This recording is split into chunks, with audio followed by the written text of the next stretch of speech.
been a long wait for the sequel to Blizzard's wildly popular real-time strategy game. Now that the beta testing phase has been opened up to a select few, we're getting a more concrete sense of how things are changing in StarCraft 2. This time we're going to focus on the Protoss units and how they've changed from the Brood War days to now. Let's start with the probes, the lowliest of Protoss units.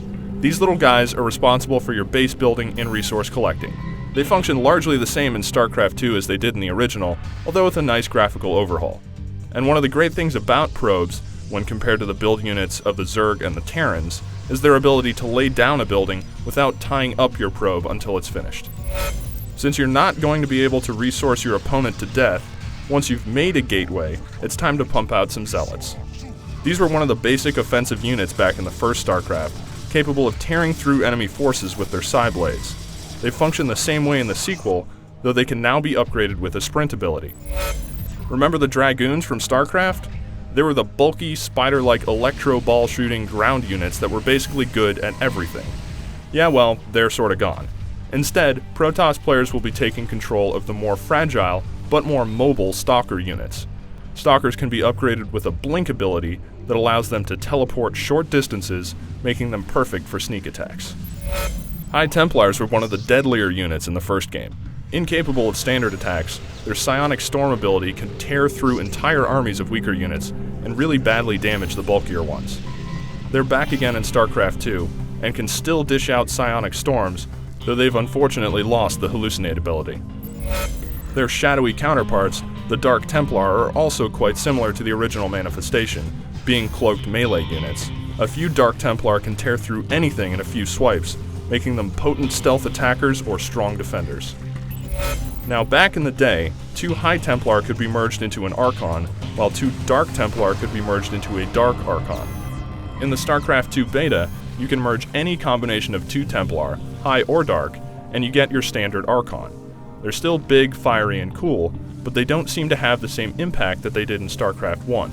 Though it's a beta, so of course everything could still change.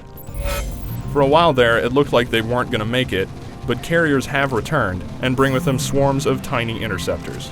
This time around, however, new carriers come preloaded with 4 interceptors, and don't require any research to bump the cap up to 8. The Reaver in StarCraft 1 was the main tool of mass destruction for Protoss players.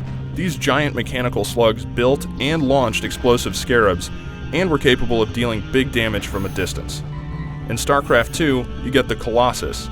This is a brand new unit that essentially takes the place of the Reaver in the original's tech tree. Whereas the Reaver was slow and cumbersome, the Colossus is quick and able to even walk up cliffs.